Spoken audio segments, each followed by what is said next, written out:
আসসালামু আলাইকুম। এটিএন বাংলা সংবাদে আপনাদের সবাইকে স্বাগত জানাচ্ছি। আমি ফিরোজ তোহা। শুরুতেই বিআরবি কেবলস সংবাদ শিরোনাম। করোনা পরিস্থিতির অবনতি, মানা হচ্ছে না সরকারি নির্দেশনা, আইন শৃঙ্খলা বাহিনীর নজরদারি বাড়ানোর পরামর্শ স্বাস্থ্য অধিদপ্তরের।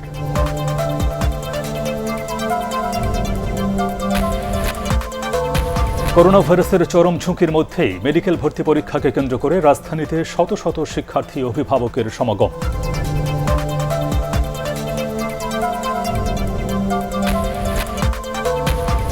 ভাড়া বাড়ানোর পরও রাজধানীর বিভিন্ন রুটের বাসে সুযোগ বুঝে অতিরিক্ত যাত্রী বহন, ট্রেনেও নেই নিয়ম মানার বালাই।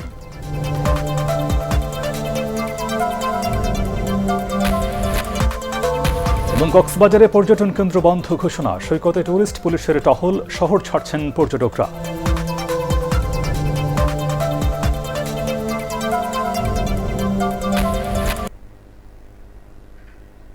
শুনছিলেন বিআরবি কেবলস সংবাদ শিরোনাম।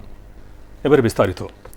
করোনা পরিস্থিতির ভয়াবহ অবনতি হলেও সরকারি নির্দেশনা ও স্বাস্থ্যবিধি গা করছে না রাজধানীর বেশিরভাগ মানুষ, জানিয়ে আবার ক্ষোভও জানাচ্ছেন তারা।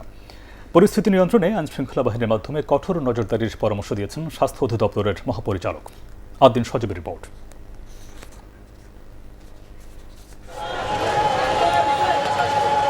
মহামারীর সংকটময় পরিস্থিতির মধ্যে এমন উদাসীনতা নিয়ে রাজধানীতে চলাচল করছেন লাখো মানুষ।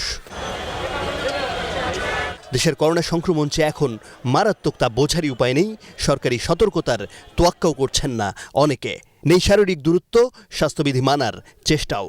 কোনো শারীরিক দূরত্ব নাই, এটা কি নিরাপদ ছিল? নিরাপদ না, এটা আমরা জানি, তারপরেও সবাই আসে, আমরাও আসছি। আমি ঘরেই থাকবো, কিন্তু আর তো কেউ ঘরে থাকতেছে না। সবাই যখন ঠিক হবে আমরাও তখন ঠিক। জীবনের চেয়ে কেনাকাটাটা কি এখন জরুরি মনে হচ্ছে? না, মোটেও না, এখন সবাই তো মানতেছে না। প্রয়োজন না হলেও অনেকে রাজধানীর মার্কেটে ঘুরছেন, কেনাকাটায় ব্যস্ত সময় কাটাচ্ছেন স্বাস্থ্যবিধি না মেনেই। এমন পরিস্থিতি নিয়েও ক্ষোভ জানাচ্ছেন অনেকে। এখন সেনাবাহিনী পাঠাইলে আমরা তাহলে স্বাচ্ছন্দ্য বোধ করব এবং আমাদের নিরাপত্তার জন্য ভালো হবে। সেনাবাহিনী ছাড়া কি এটা সম্ভব না? না, সেনাবাহিনী ছাড়া এটা সম্ভব না। কিছু কিছু ক্ষেত্রে আইন প্রয়োগ করার প্রয়োজন রয়েছে। যখন আইন থাকলে মানুষ না মানে, তার জন্য আমাদেরকে একটু কঠোর করতে হবে। কেনাকাটা তো করতেই হবে, কারণ জীবন চলতে গেলে তো কেনাকাটা করতে হবে। বিশেষজ্ঞরাও মনে করছেন, অসচেতন এসব মানুষকে নির্দেশনার আওতায় না আনলে পরিস্থিতি আরো ভয়াবহ হবে। রক্ষাকারী বাহিনীকেও পথে নামানো হয়নি।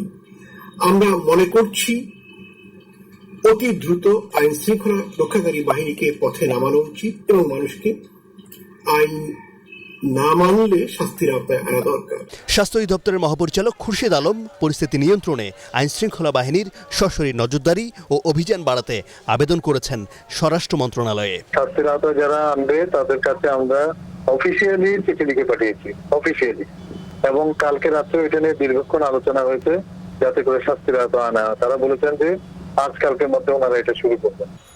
মহাপরিচালক জানান, জেলা পর্যায়েও করোনার চিকিৎসার জন্য সুবিধা বাড়ানো হচ্ছে, তাই ঢাকামুখী না হওয়ার আহ্বান সবাইকে।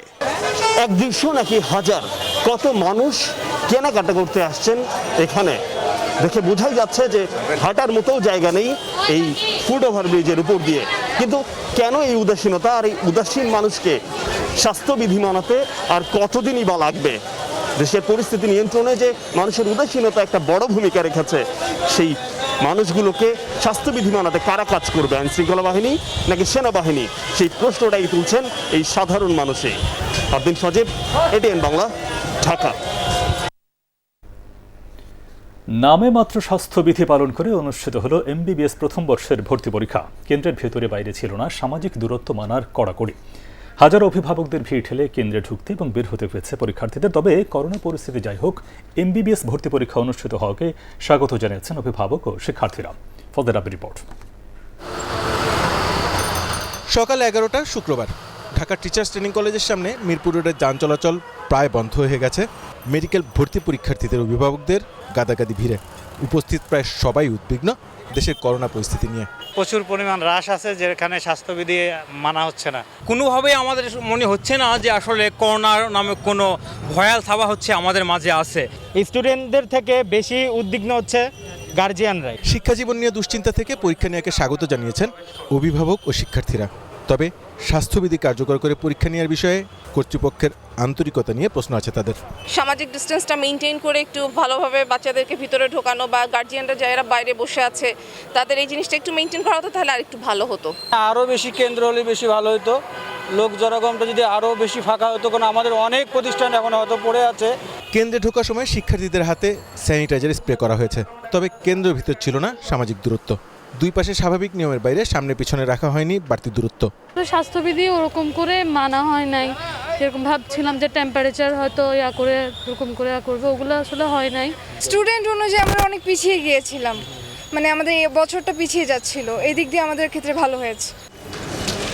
অথচ করোনার এই চরম সংক্রমণের সময় সরকারের স্বাস্থ্য শিক্ষা বিভাগের আয়োজনে এবারের মেডিকেল ভর্তি পরীক্ষায় স্বাস্থ্যবিধির সুরক্ষা মেনে চলার সর্বোচ্চ প্রতিশ্রুতি ছিল। ফজলে রাব্বি, এটিএন বাংলা, ঢাকা। করোনা নিষেধাজ্ঞার অজুহাতে ভাড়া বাড়ানোর পরও রাজধানীর বিভিন্ন রুটের বাসে সুযোগ বুঝে অতিরিক্ত যাত্রী নেওয়া হচ্ছে। বেশিরভাগ পরিবহনে মানা হচ্ছে না কোনো স্বাস্থ্যবিধি। সাধারণ যাত্রীরা বলছেন, এই অবস্থায় গণপরিবহনে স্বাস্থ্যবিধি বজায় রাখতে হলে নামাতে হবে অতিরিক্ত গাড়ি। বিস্তারিত শফিল আলম সুজনের রিপোর্টে। রাজধানীর ফার্মগেট এলাকা, গণপরিবহনের জন্য ঘন্টার পর ঘন্টা অপেক্ষা করছে অনেক যাত্রী। কেউ জোর করে ওঠার চেষ্টা করছে, আবার কেউ কেউ বাস না পেয়ে অসহায় হয়ে দাঁড়িয়ে। সময় মতো গন্তব্যে পৌঁছানোর জন্য অনেকেই স্বাস্থ্যবিধি উপেক্ষা করে ঝুঁকি নিয়ে বাড়তি ভাড়ায় বাসে উঠেছেন। এক সিট খালি রাখার নিয়ম অনেক বাসে মানা হচ্ছে না, দেয়া হচ্ছে না কোনো ধরনের জীবাণুনাশক। সবাই তো ভিড়ের কারণে যাচ্ছে আর কি, আমরা এভাবে আসছে, দুজন আসছে, আমার ছেলে, যার কারণে একসাথে যাচ্ছে। স্বাস্থ্যবিধি তো মানা হচ্ছেই না, তার উপর ভাড়া ডাবল করে রাখা হচ্ছে। ভাড়া তো ডাবল নিচ্ছে, এখন আমরা তো কিছু করতে পারতেছি। কোথাও কোনো স্বাস্থ্যবিধি মানার কোনো প্রশ্নই নাই। এ দিয়ে যেভাবে সংক্রমণ বাড়তেছে, শাহবাগ থেকে ওরা পুরো বাস ভরে উঠাইছে, এখানে এসে এখন সবাই নামান লাগাইছে। এদিকে সামাজিক দূরত্ব বা স্বাস্থ্যবিধি মানতে দেখা যায়নি ট্রেন যাত্রীদেরও। এক সিট ফাঁকা রাখার বিধান মানা না হলেও পদক্ষেপ নেই রেল কর্তৃপক্ষের। আমরা যেভাবে যাচ্ছি এটা স্বাস্থ্যসম্মতভাবে যাওয়া না, আমরা একটা ঝুঁকি নিয়ে যাচ্ছি। আমি মারা গেলে আমার ফ্যামিলির কাছে অনেক কিছু, কিন্তু সরকারের কাছে একটা সংখ্যা মাত্র। পাশাপাশি সিটের টিকিট দেওয়া আছে, সিট নাম্বার দেওয়া আছে। কিছু করার নাই, যেহেতু আমরা বাড়িতে যাইতে হবে, কিন্তু ওনাদের উচিত ছিল যে এটা একটা সিস্টেম করা। নতুন যারা কাটবে তারা এক সিট ফাঁকা রেখেই যাবে। আমরা যেহেতু আগে কেটে ফেলছি, এখন আমাদের সিস্টেমটা একসাথে যাব। এই অবস্থায় কঠোর মনিটরিং ছাড়া গণপরিবহনের শৃঙ্খলা ফেরানো ও যাত্রী হয়রানি কমানো সম্ভব নয় বলে মনে করেন সাধারণ যাত্রীরা। শফিল আলম সুজন, এটিএন বাংলা, ঢাকা। করোনার সংক্রমণ বৃদ্ধি পাওয়ায় কক্সবাজার সমুদ্র সৈকত সহ সব ধরনের পর্যটন ও বিনোদন কেন্দ্র বন্ধ ঘোষণা করেছে জেলা প্রশাসন। বৃহস্পতিবার মধ্যরাত থেকে 14 এপ্রিল পর্যন্ত এই ঘোষণা কার্যকর হবে। এই নির্দেশনার পর সৈকত এলাকা থেকে লোকজনকে সরিয়ে দেওয়া হচ্ছে। পর্যটন কেন্দ্রগুলোতে বাড়ানো হয়েছে টুরিস্ট পুলিশের টহল। নতুন কাউকে ওই এলাকায় প্রবেশ করতে দেওয়া হচ্ছে না। এর আগে গতকাল থেকেই পর্যটকদের ভ্রমণে নিরুৎসাহিত করে প্রচারণা চালায় পুলিশ। করোনা মহামারীর শুরুর পর গত বছরের 18 মার্চ থেকে কক্সবাজারের সব পর্যটন কেন্দ্র বন্ধ ঘোষণা করা হয়েছিল। প্রায় 5 মাস পর তুলে নেওয়া হয় নিষেধাজ্ঞা।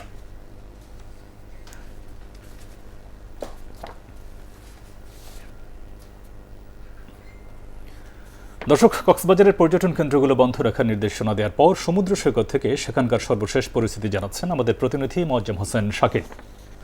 আমরা দেখেছি কক্সবাজার সমুদ্র সৈকতে যাওয়ার যেসব প্রবেশ মুখ সবগুলো বন্ধ করে দেওয়া হয়েছে এবং অন্যান্য পর্যটন স্পটগুলোতেও পুলিশ পাহারা রয়েছে। তো আমরা জানি কক্সবাজারের যে হারে পর্যটন আসছিল তাদের সবাইকে বলা হচ্ছিল স্বাস্থ্যবিধি মেনে যেন তারা ভ্রমণ করে, কিন্তু সেটা কোনোভাবেই সম্ভব হচ্ছিল না। দেশে করোনা সংক্রমণের হার বেড়ে যাচ্ছিল। একইভাবে কক্সবাজারেও করোনা সংক্রমণের হার যে কোনো সময়ের চেয়ে বেশি। তো এর প্রেক্ষিতে প্রশাসনের পক্ষ থেকে গতকাল মধ্যরাত থেকে আগামী 14 এপ্রিল পর্যন্ত কক্সবাজারের সকল পর্যটন স্পটগুলোকে বন্ধ ঘোষণা করা হয়েছে। এর প্রেক্ষিতে এখন কক্সবাজারের যেসব পর্যটক ছিল তারা তাদের নিজ নিজ গন্তব্যে বাসাবাড়িতে ফিরে যাচ্ছে, আমরা সেটা দেখেছি। গত 24 ঘন্টায় করোনায় দেশের বিভিন্ন স্থানে আরও 9 জনের মৃত্যু হয়েছে। এর মধ্যে চট্টগ্রামে মারা যান জেলা সিনিয়র নির্বাচন officer Ataur Rahman. Comilla medical college হাসপাতালে 3 জনের মৃত্যু হয়েছে। নতুন করে শনাক্ত হয়েছেন 75 জন। চিকিৎসকরা জানিয়েছেন, করোনায় মৃত্যু ও শনাক্তের সংখ্যা কুমিল্লা সিটি কর্পোরেশন এলাকায় বেশি। বরিশালেও মৃত্যু হয়েছে 3 জনের। শনাক্ত হয় 92 জন। নাটোরে নলডাঙ্গা উপজেলা ভূমি অফিসের এক কর্মকর্তার মৃত্যু হয়েছে করোনায়। এ নিয়ে এই জেলায় গত এক সপ্তাহে এই ভাইরাসে ব্যাংক কর্মকর্তা সহ 3 জনের মৃত্যু হল। নারায়ণগঞ্জে গত 24 ঘন্টায় আরও একজনের মৃত্যু হয়েছে। নতুন করে আক্রান্ত হয়েছেন 171 জন।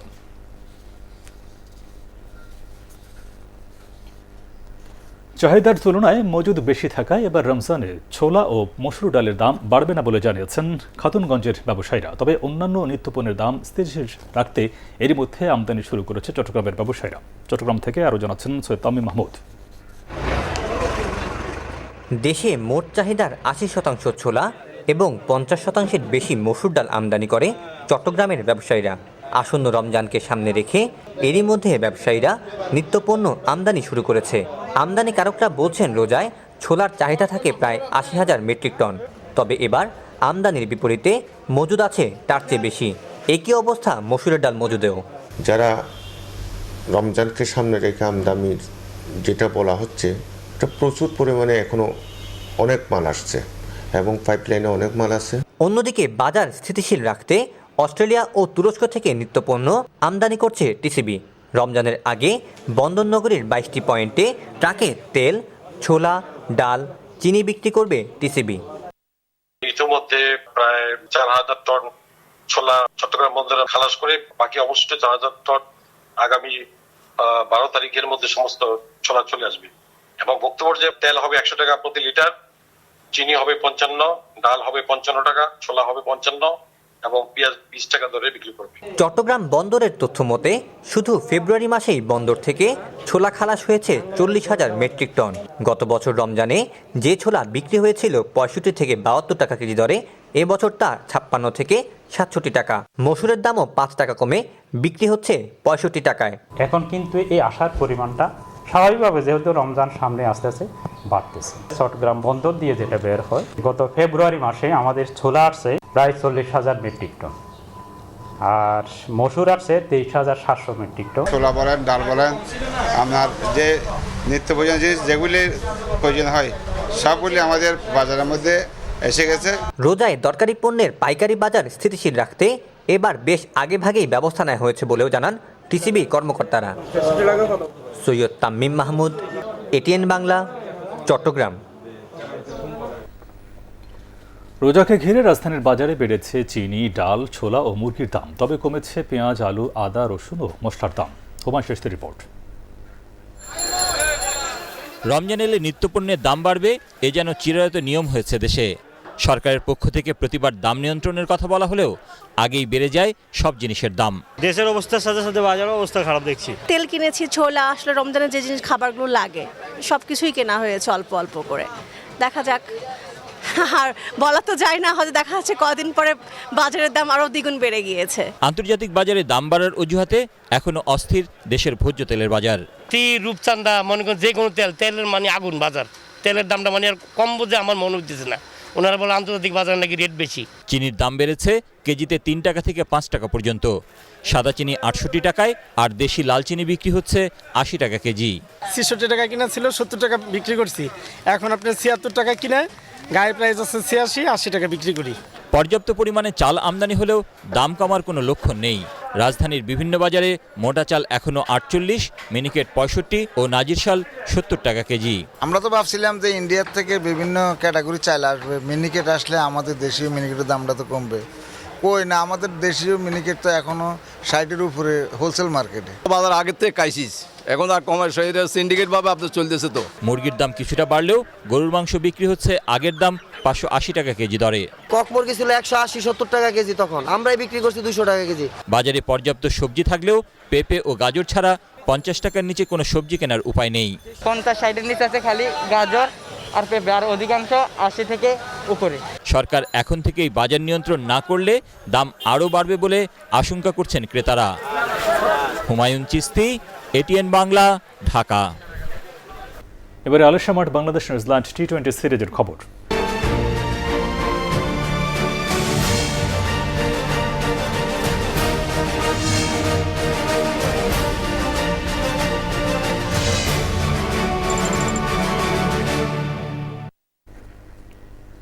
নিউজিল্যান্ড সফর শেষে আগামী রোববার দেশে ফিরছে বাংলাদেশ ক্রিকেট দল। প্রায় 1.5 মাসের সফরে 3টি ওয়ানডে ও 3টি টি20 খেলে রোববার বেলা 11টায় হজরত শাহজালাল আন্তর্জাতিক বিমানবন্দরে অবতরণ করবেন মোহাম্মদুল্লাহ রিয়াদ, মুশফিকুর রহিমরা। বিসিবির পক্ষ থেকে জানানো হয়, সিঙ্গাপুর এয়ারলাইন্সের ফ্লাইটে স্থানীয় সময় 3 এপ্রিল দিবাগত রাতে যাত্রা শুরু করবেন তারা। ওয়ানডে আর টি20 সিরিজে হোয়াইট ওয়াশ হওয়ায় খালি হাতেই ফিরছে বাংলাদেশ ক্রিকেট দল। এবারে আল আরাফা ইসলামী ব্যাংক অর্থ সংবাদ।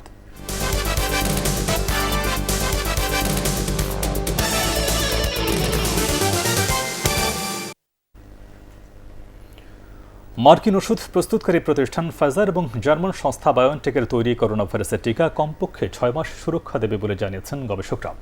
ফাইজার কর্তৃপক্ষ এক বিবৃতিতে জানায়, বিভিন্ন দেশে কয়েক ধাপের ট্রায়ালে দ্বিতীয় ডোজ নেওয়া কারো নতুন করে করোনায় আক্রান্ত হওয়ার খবর পাওয়া যায়নি।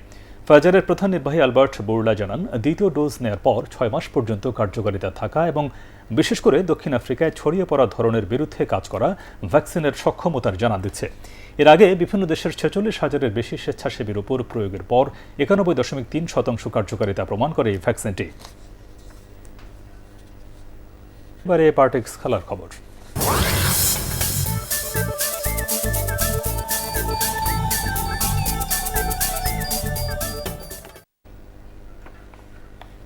বঙ্গবন্ধু নবম বাংলাদেশ গেমসে অ্যাথলেটিক প্রথম স্বর্ণপদক জিতেছেন ফরিদ মিয়া।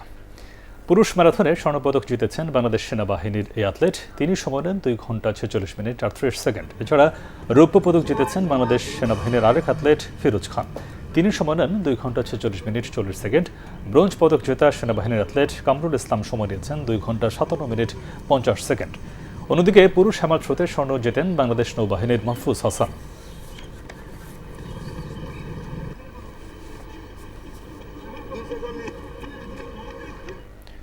শেষ করার আগে বিআরবি কেবলস সংবাদ শিরোনামগুলো আরও একবার। করোনা পরিস্থিতির অবনতি, মানা হচ্ছে না সরকারি নির্দেশনা, আইন শৃঙ্খলা বাহিনীর নজরদারি বাড়ানোর পরামর্শ স্বাস্থ্য অধিদপ্তরের।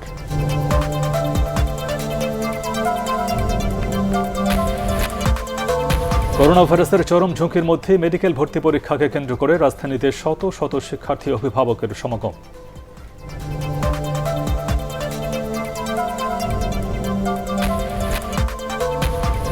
ভাড়া বাড়ানোর পরও রাজধানীর বিভিন্ন রুটের বাসে সুযোগ বুঝে অতিরিক্ত যাত্রী বহন, ট্রেনেও নেই নিয়ম মানার বালাই।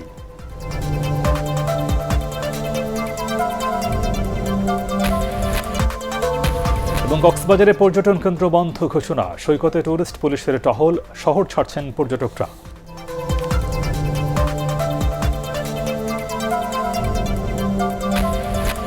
আর এই ছিল এখনকার মতো। রইল পরবর্তী সংবাদ দেখবার আমন্ত্রণ। দর্শক, করোনা ভাইরাসের সংক্রমণ থেকে নিজেকে সুরক্ষিত রাখতে অবশ্যই মাস্ক পরুন, বারবার হাত পরিষ্কার করুন। আর ATN বাংলা সংবাদ ইউটিউবে দেখতে ব্রাউজ করুন, youtube/ATN বাংলা নিউজ। ধন্যবাদ সবাইকে।